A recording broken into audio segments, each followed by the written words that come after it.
हाय दोस्तों, क्या हाल है। आप देख रहे हैं कि मैं आया हूँ खेत में अभी। और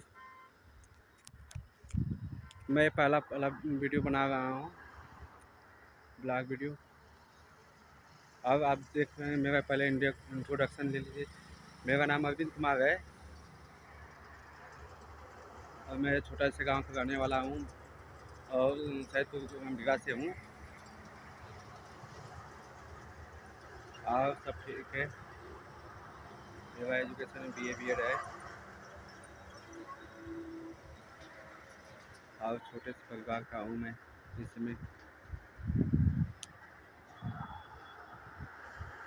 देखिए, कहने का मतलब है कि आप लोग भी देख रहे हैं, मैं भी।